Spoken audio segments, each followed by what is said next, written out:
The banker laughed out loud when the boy said one sentence. A sentence so small and quiet, it should never have shaken a room filled with power. I just want to check my balance. The sound of that laughter lingered in the air longer than it should have, sharp and careless, as if it belonged there. And in that moment, before anyone looked at a screen, before any numbers appeared, something far more important had already been revealed about who was allowed to matter in that room and who was not. The morning sun slid between the glass towers of Manhattan's financial district, turning steel and stone into mirrors of wealth. From the sidewalk, the buildings looked untouchable, as if they belonged to a different climate, a different species of people.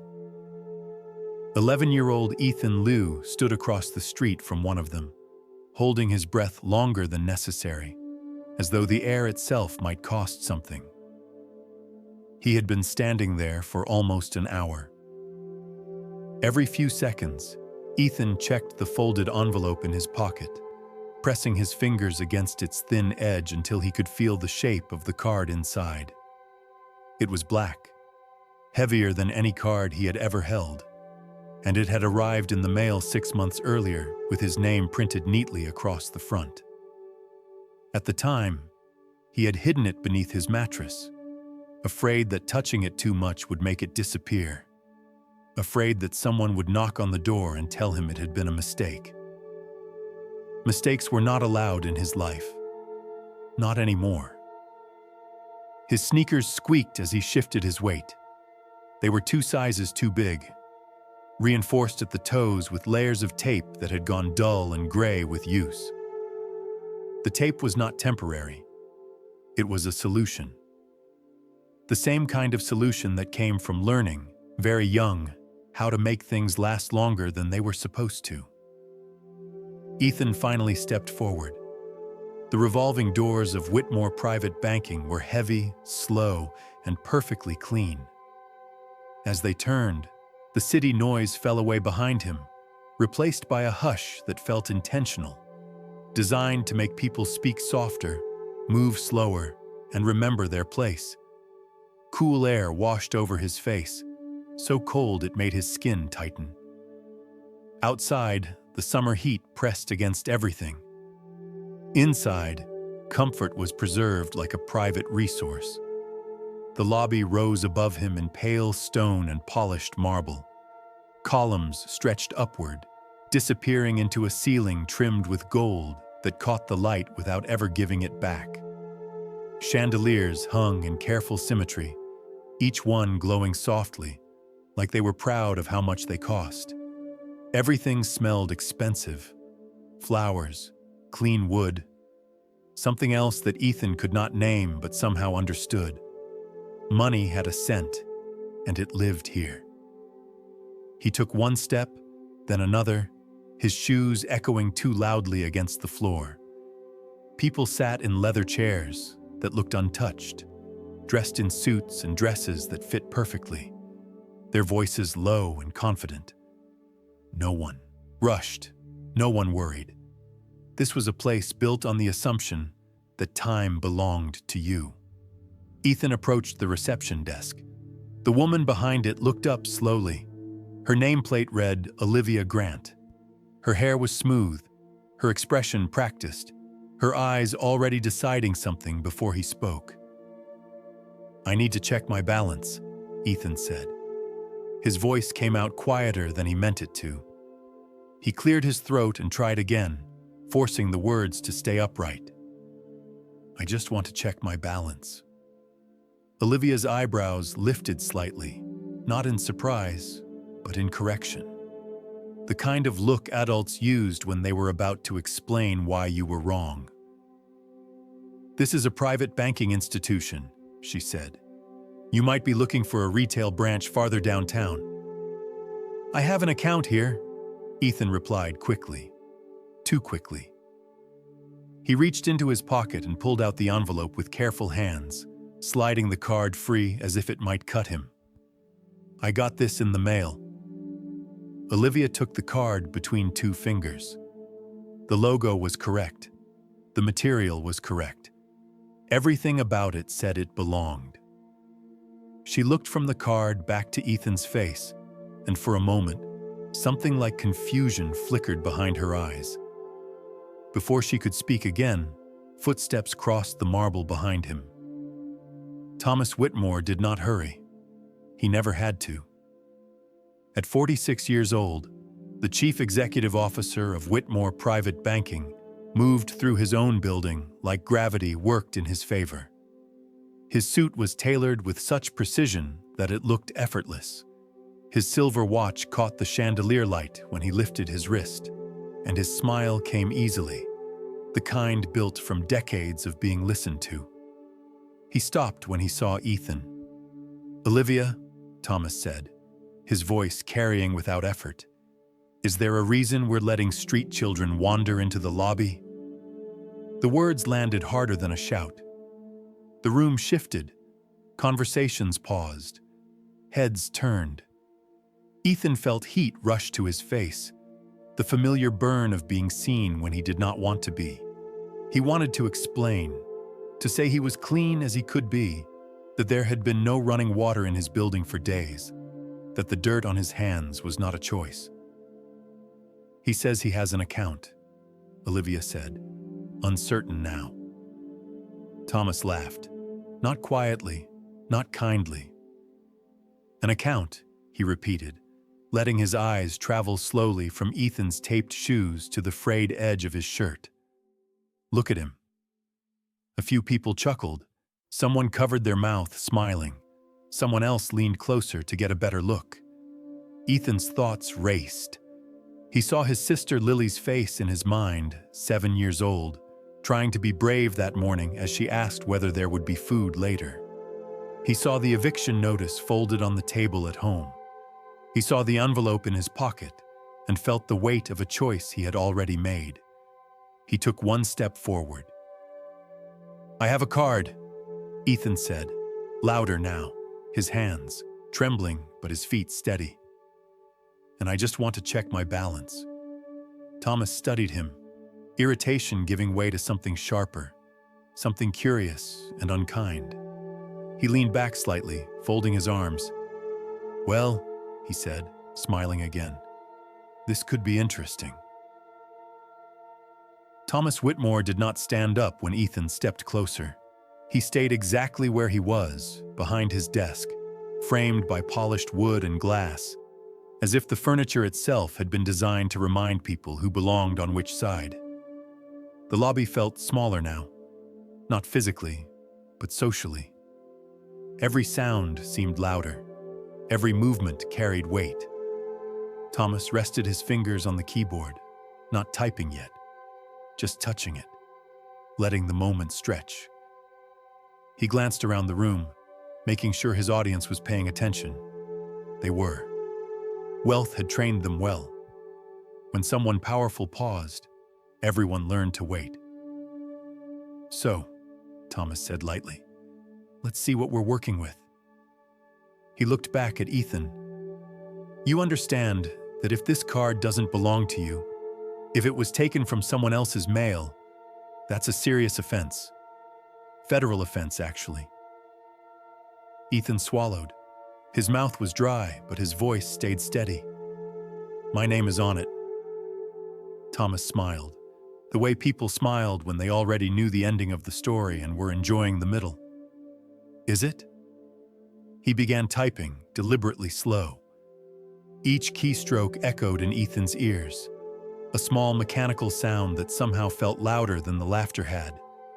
The screen faced Thomas, angled just enough that no one else could see it clearly.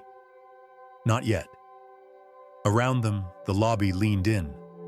A woman with a pearl necklace tilted her head, eyes bright with interest. A man in a dark suit murmured something to his companion, shaking his head as if the city itself were declining right in front of him. The security guards stood nearby, relaxed, hands loose at their sides. This was not danger. This was entertainment. Ethan stared at the floor. The marble was flawless, not a crack in sight. He wondered how many times someone like his mother had polished it after hours, scrubbing away footprints that didn't matter, making sure the place looked untouched by effort when the morning came. Thomas cleared his throat. "Well," he said, loud enough for everyone to hear, "it does appear that there is an account under your name. Congratulations." A ripple of surprise moved through the room, but Thomas raised a finger, enjoying the pause. "However," he continued, "that doesn't mean much. Names can be used, documents can be forged, people lie." He leaned forward slightly. "Where did you get this card, Ethan?" "It came in the mail," Ethan answered. "There was a letter with it. From my mom." "Your mother," Thomas repeated. "And what does your mother do?" Ethan lifted his chin. "She cleaned offices. She worked a lot." Thomas nodded slowly, as if this confirmed something he had already decided. "I see. And she left you an account at a private bank like this one?" "Yes." A soft laugh escaped Thomas, almost thoughtful. "Do you know how many people would love to tell a story like that?" The typing resumed. Seconds passed, then more. Ethan felt his heart beating in his ears, loud and uneven. He thought about how his mother used to count coins at the kitchen table late at night, sorting them into neat piles, pretending not to be tired. He thought about how she used to say that planning ahead was a kind of love. Thomas's fingers stopped. For a moment, nothing happened. Then Thomas's smile changed. It was subtle, almost invisible to anyone who didn't know him well. A tightening around the eyes. A pause that lasted a fraction longer than it should have. The room did not notice yet, but Ethan did. He had learned to read adults carefully. When you depended on them, you had to. Thomas leaned closer to the screen. He blinked once, then again. "That's odd," he murmured. "What does it say?" someone asked from the seating area, unable to keep the curiosity out of their voice. Thomas straightened, his expression rearranging itself into something neutral. "There seems to be a technical issue." Ethan looked up. "Is something wrong?" Thomas did not answer right away. He typed again, faster this time, less controlled. His jaw tightened. "No," he said finally. "Nothing is wrong. It's just unexpected." He called out, "Olivia, could you come here for a moment?" Olivia approached quickly, heels clicking sharply against the marble. Thomas angled the screen toward her and spoke in a low voice, but not low enough. "Please verify the account under the name Ethan Liu," he said, "and confirm the balance." Olivia's fingers moved quickly. Her face, which had been composed all morning, began to change. The color drained from her cheeks. Her lips parted slightly, then pressed together again. "It's correct," she said quietly. Thomas watched her closely. "Say it." Olivia hesitated, then spoke. "The balance is $38.6 million. The number landed without sound, like snow falling in a sealed room. No one laughed. Someone gasped. Someone else whispered, "That can't be right." Thomas felt the floor shift beneath him, not physically, but internally. $38.6 million. Not thousands, not hundreds of thousands. A number large enough to change the way people spoke to you, the way doors opened, the way assumptions rearranged themselves. He looked at Ethan again. Really looked this time. The dirt on the boy's hands was not careless. It was ingrained. The tape on his shoes was not temporary. It was survival. This was not a costume. This was a child living without safety. Thomas's first instinct was not apology. It was suspicion. "This account shows no activity," he said sharply. "No withdrawals, no transfers. That's highly unusual." "It was opened 6 months ago," Olivia added, her voice unsteady. "There's been nothing since." "That suggests concealment," Thomas said quickly, grateful for the word. "Or laundering." "My mom wasn't a criminal?" Ethan said, louder than before. The sentence cut through the murmurs. A few people looked away now. The woman with the pearls stared at the floor. The man in the dark suit suddenly found his phone very interesting. Thomas opened his mouth to respond, then stopped. For the first time that morning, he felt something unfamiliar settle in his chest. Not fear of losing control, but fear of what had already been revealed. He had made a judgment. He had made it publicly. And now, no matter what explanation came next, that judgment could not be erased. "Let's move this conversation somewhere private," Thomas said, his voice smooth again, but thinner. Before he could stand, another voice spoke. "Actually," it said calmly, "I think that would be wise." Samuel Carter had been watching from a distance, quiet as always. He stepped forward now, his expression composed, his presence steady. "Ethan," Samuel said gently, "would you come with me? We can talk upstairs." Ethan hesitated, then nodded. As they walked toward the elevators, the lobby remained silent. Thomas stayed where he was, surrounded by wealth, suddenly aware that every eye in the room had seen more than a number. They had seen him. The elevator doors closed with a soft sound that felt deliberate, as if even the machinery understood the need for privacy. As the car began to rise, the noise of the lobby fell away completely. No laughter, no whispers, just a gentle hum and the faint rush of air. Ethan stood near the wall, hands clenched at his sides. The adrenaline that had carried him across the marble floor was beginning to fade, leaving behind a familiar heaviness. Samuel Carter noticed immediately. "You did well," Samuel said, not as praise but as reassurance. "You didn't do anything wrong." Ethan nodded, though he was not sure he believed it yet. When the doors opened, the space beyond was different from the lobby below. The light was warmer, the furniture was softer, chosen for comfort rather than display. A long conference table sat near the windows, but Samuel guided Ethan past it toward a smaller seating area with armchairs and a low table. "Sit wherever you like," Samuel said. Ethan chose the chair closest to the wall. He liked knowing what was behind him. Samuel poured water from a glass pitcher into a cup and placed it gently on the table, then paused.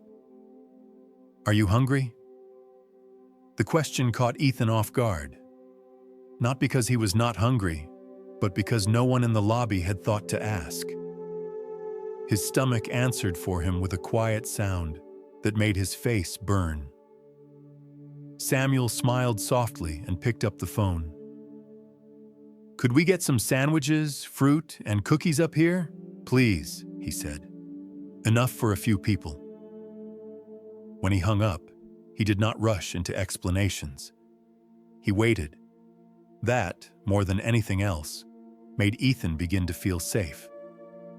After a moment, Samuel spoke again. "I've reviewed your account file," he said, "and I want you to know that everything about it is legitimate." Ethan looked up. "So I'm not in trouble?" "No," Samuel replied firmly. "You are not in trouble." The tension Ethan had been holding in his shoulders eased slightly, though it did not disappear. "Then where did the money come from?" Samuel leaned back, folding his hands loosely in his lap. "From your mother." The word settled between them. 6 months ago, Samuel continued, "your mother came to this bank. She didn't come through the front entrance. She was here as part of a cleaning crew, working late. but she had an appointment. Ethan's chest tightened. He could picture it too easily. His mother arriving tired, uniform still damp from cleaning solution, standing in a building like this and refusing to leave. She had been planning for a long time, Samuel said. She took out a life insurance policy 12 years ago. Small payments, made consistently. Month after month. Ethan shook his head slowly. We didn't have extra money. She didn't, Samuel agreed. She found it anyway. The food arrived quietly. A tray was set down without comment, and the door closed again. Samuel nodded toward it. You should eat. Ethan hesitated, then reached for a sandwich. He ate slowly at first, then faster, the hunger he had been ignoring all morning finally demanding attention. Samuel waited until he had finished half of it before continuing. The policy was structured carefully, Samuel said.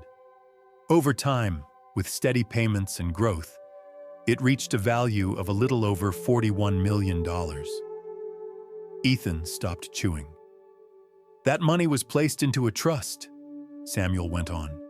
Your trust. It's protected. You won't have full access until you turn 26, but until then, there is a monthly allowance. How much? Ethan asked quietly. $12,000 each month, Samuel said. Enough to cover housing, food, education, medical care, everything you and your sister need. My sister, Ethan said, his voice tightening. Lily. She is fully included, Samuel said immediately. Your mother made sure of that. Ethan set the sandwich down, his appetite gone. Why didn't she tell me? Samuel reached into his jacket pocket. She did, he said, in her own way. He unfolded a worn piece of paper, creased from being read many times, and placed it gently on the table. Ethan recognized it instantly. He had carried it everywhere, folded and refolded until the edges were soft. Would you like me to read it? Samuel asked. Ethan nodded. Samuel's voice was steady as he began, but it softened as the words filled the room. Grace Liu wrote about love without apology, about work that went unseen, about dignity that did not depend on money. She wrote about how the world would change once people knew what Ethan had, and how important it was to remember who had been kind before that knowledge existed. She reminded him that money was only a tool, never a measure, that every person he met carried a story as heavy as his own, that real wealth was built quietly, the way she had built it, one sacrifice at a time. When Samuel finished, the room was silent. Ethan wiped his eyes with the back of his hand. She worked so hard, he said. She was always tired. She knew exactly what she was doing, Samuel replied, and she trusted you to understand it when the time came. A knock sounded at the door. Samuel looked up, then nodded. Come in. Thomas Whitmore entered the room, his confidence noticeably reduced. Without the marble floors and audience below, he looked smaller, human. He cleared his throat. Ethan, he said, I owe you an apology. Ethan did not respond right away. I was wrong, Thomas continued. I judged you. I spoke to you in a way no one should speak to a child. Ethan looked at him steadily. Are you sorry because of the money? He asked. Or because of what you did? The question landed cleanly, without anger, without accusation. Thomas hesitated. Then he exhaled. Both, he said. And I know that's not enough. Ethan nodded once. Not forgiveness, just acknowledgement. Samuel stood. There are some immediate steps we need to take, he said gently. A temporary guardian, a safer place to live. Thomas surprised them both by speaking again. I'd like to come with you, he said to Ethan. To your home.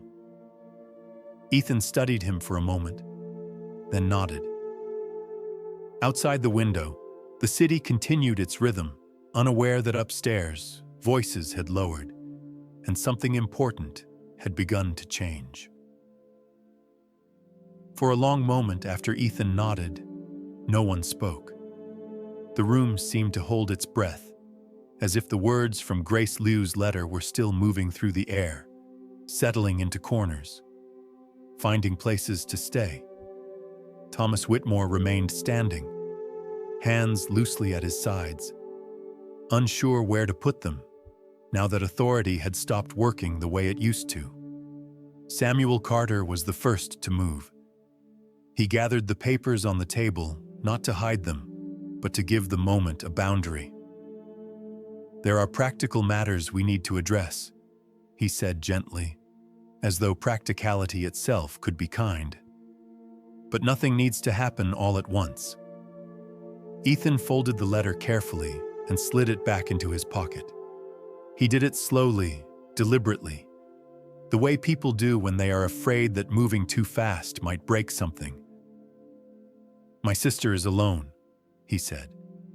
"She's with a neighbor, but she's going to be scared." Thomas nodded immediately. "We can go now," he said, "if you're willing." Samuel watched him closely. "This isn't about appearances," he said quietly. "Not today." "I know," Thomas replied. His voice was steady but lower than before. "I need to see it. I need to understand what I didn't bother to look at." They left the bank without ceremony. No one in the lobby applauded. No one whispered this time. A few people looked up, recognized Ethan, then looked away again, suddenly unsure what their faces should say. The marble floors remained perfect. The chandeliers glowed as they always had. The building gave nothing back. Outside, the city felt louder, warmer, less controlled. Thomas's car waited at the curb, its dark surface reflecting the buildings like a distorted mirror.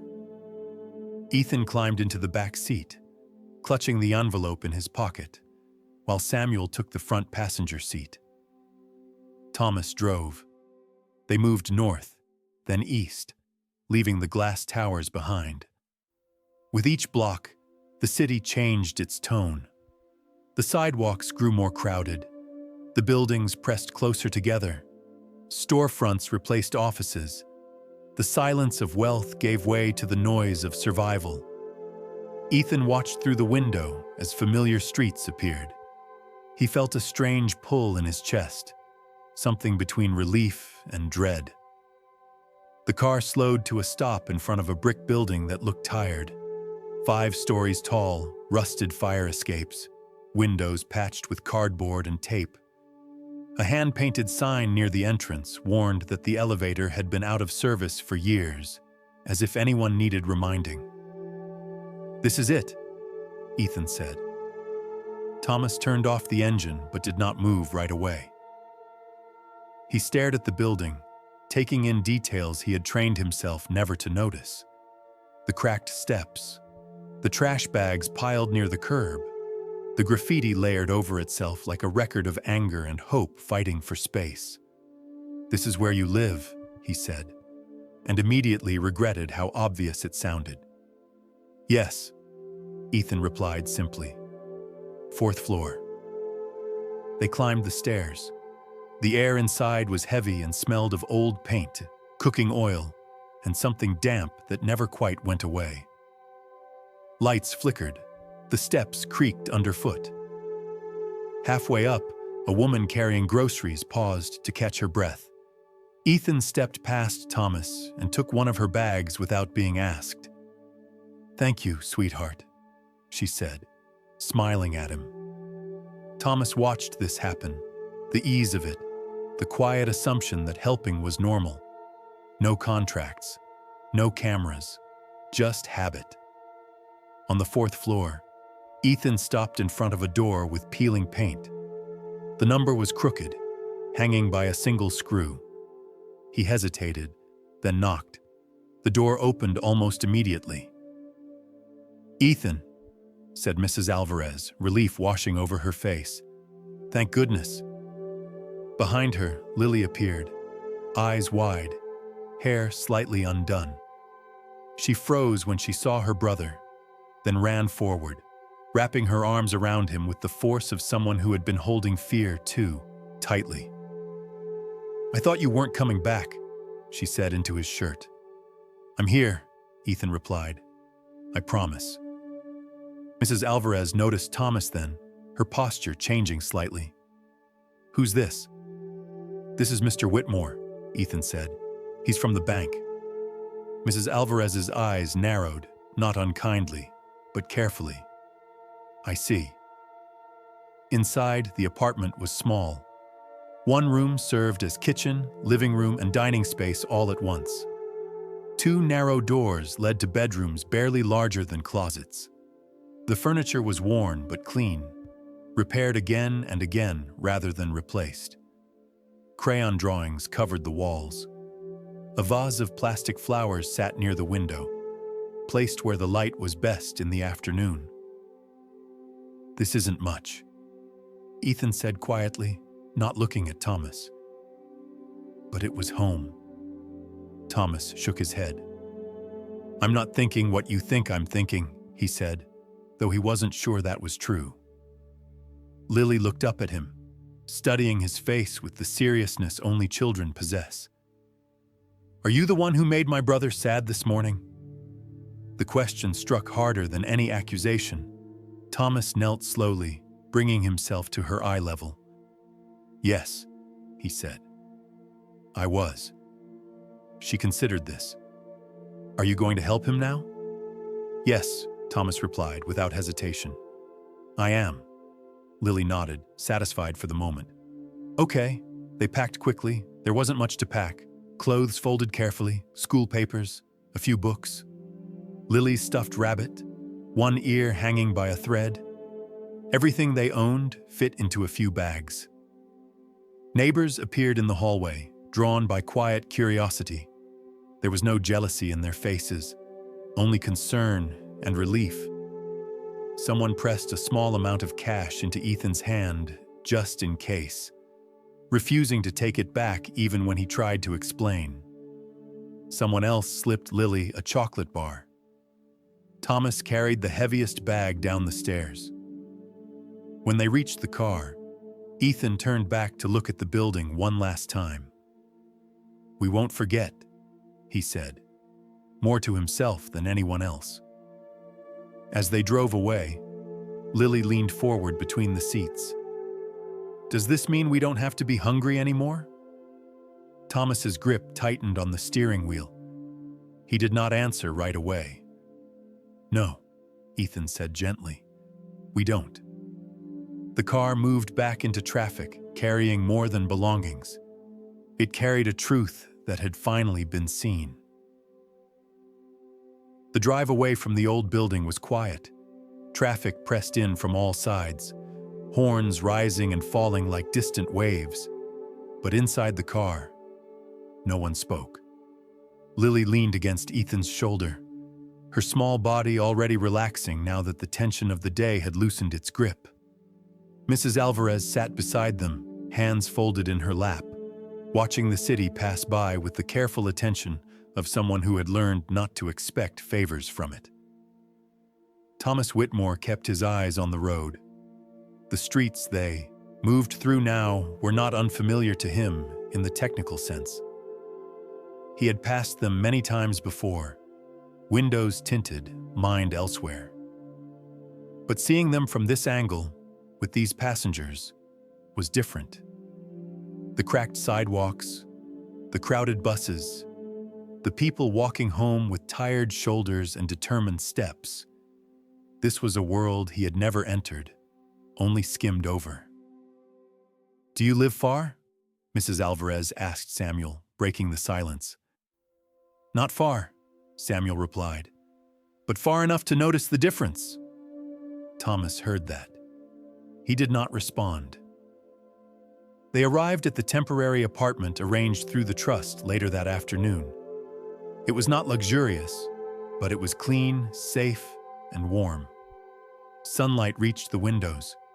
The refrigerator hummed softly, already stocked. Fresh sheets lay folded on the beds. Lily walked through the rooms slowly, touching the walls, opening and closing doors, as if afraid the space might vanish if she moved too quickly. "It's quiet," she said. "Yes," Ethan replied. "It is."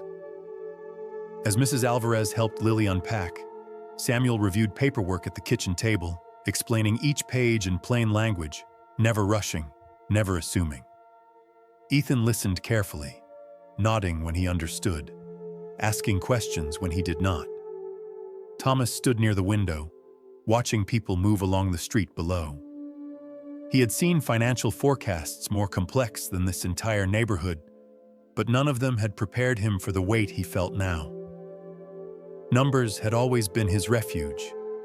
They were clean, predictable. People were not.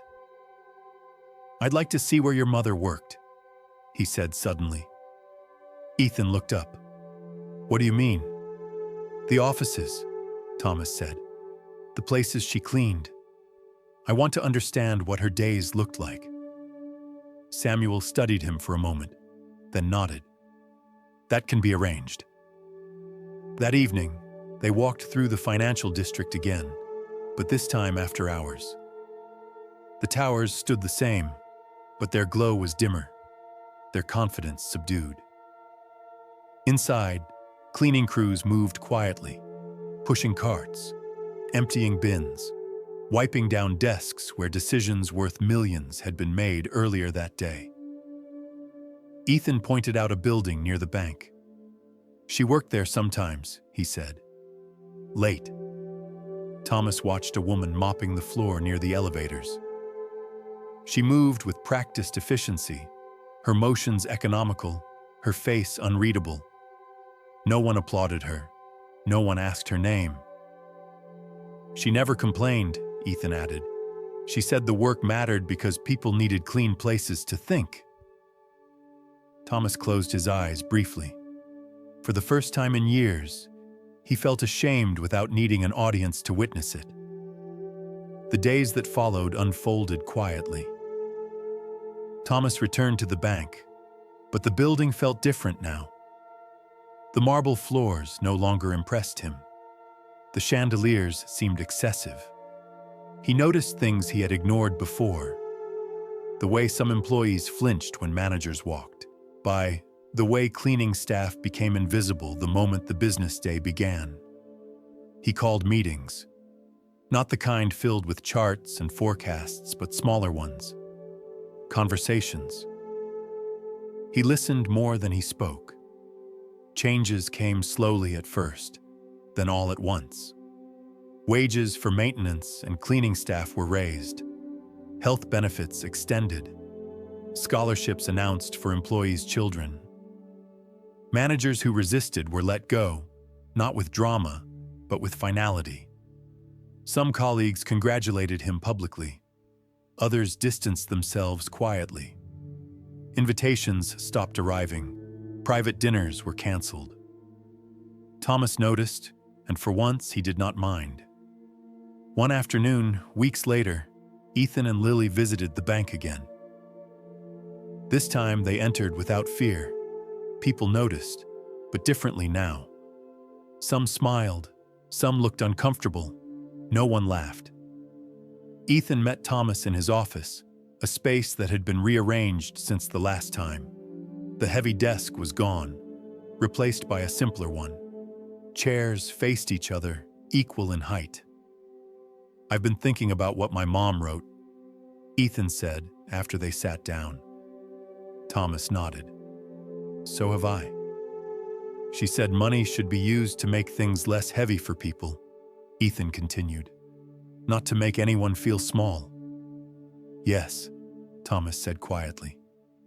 Ethan took a breath. "I want to do something, not right now, but soon." Thomas leaned forward, attentive. "What kind of something?" "A foundation," Ethan said. "For families like ours. For people who work hard and don't get seen." Thomas did not hesitate. How much were you thinking? Ethan hesitated. $8 million. Thomas smiled, not the old smile, but something gentler. I'll match it, he said. Another $8 million. Ethan looked surprised. You don't have to. I know, Thomas replied. That's why I will. They shook hands, not as equals in wealth, but as partners in intention. That evening, as Ethan and Lily prepared for bed, Lily looked up from her pillow. Do you think Mom would be proud? She asked. Ethan smiled softly. I think she already is. Outside, the city continued its endless motion. Somewhere between the towers and the streets below, something had shifted. Not dramatically, not loudly, but enough to matter. 4 months passed without ceremony. There were no headlines at first, no dramatic announcements. Change, when it came, arrived the way Grace Liu would have approved of it, steadily, without drawing attention to itself. Ethan noticed it in small ways before anyone else did. The new apartment began to feel less like a temporary shelter and more like a place that belonged to them. Lily learned which floorboard creaked near the bedroom door. She taped her drawings to the refrigerator with quiet confidence, no longer asking if it was allowed. At night, she slept without curling herself into a question mark, her body slowly relearning the shape of safety. Ethan returned to school, not a new one at first, but the same public school he had attended before, walking through the familiar doors with a posture that was still cautious, still alert. Teachers treated him gently, unsure how much he knew about what had changed. He said little. He listened more. At home, Samuel Carter visited often, never staying long, never arriving unannounced. He reviewed documents, explained timelines, answered questions patiently.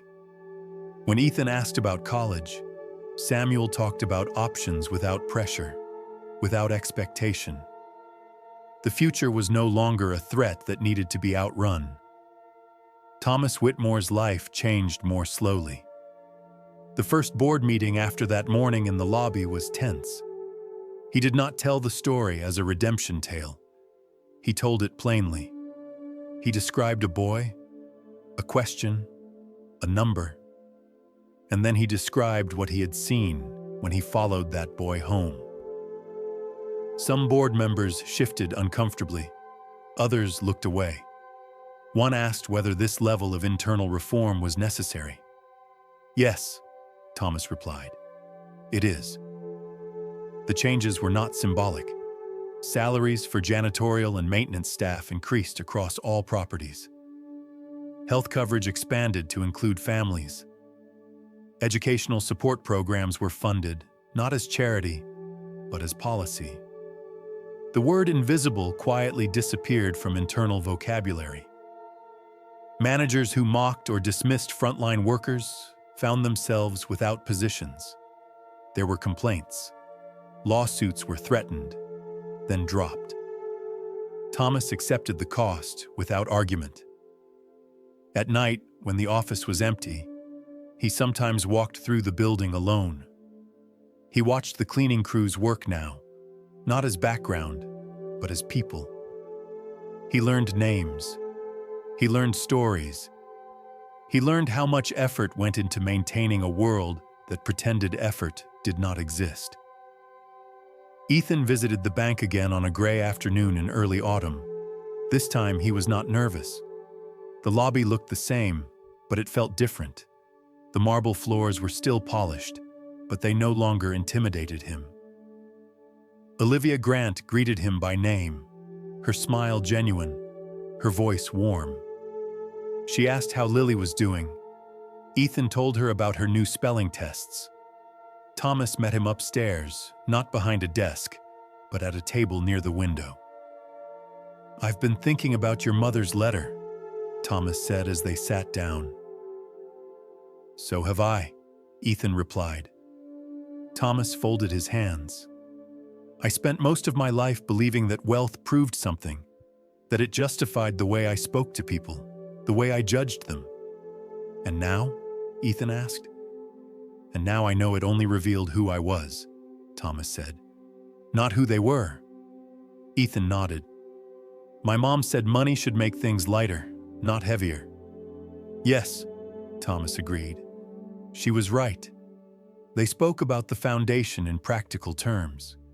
Ethan wanted it to focus on working families, on housing stability, on children who carried responsibilities too, early. He wanted it to operate quietly, without banners or galas. $8 million is a lot, Thomas said. It's not everything, Ethan replied, but it's enough to matter. Thomas smiled. It is. He kept his promise. Another $8 million was committed, structured carefully, governed transparently.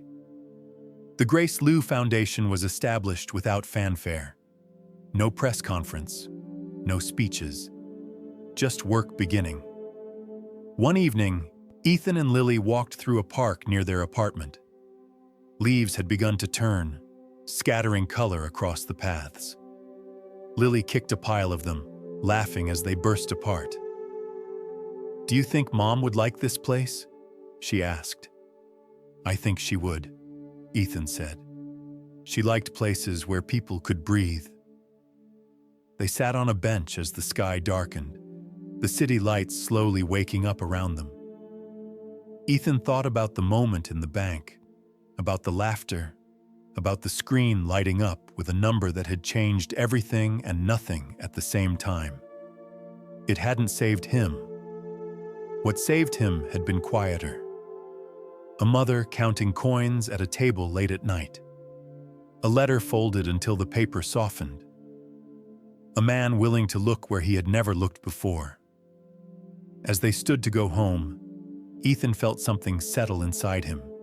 Not relief, not triumph, but responsibility, carried gently. The city moved on, as it always did, and somewhere within it, dignity had found a little more room to exist. The city did not notice when the story ended. There were no bells, no headlines announcing that something had been repaired.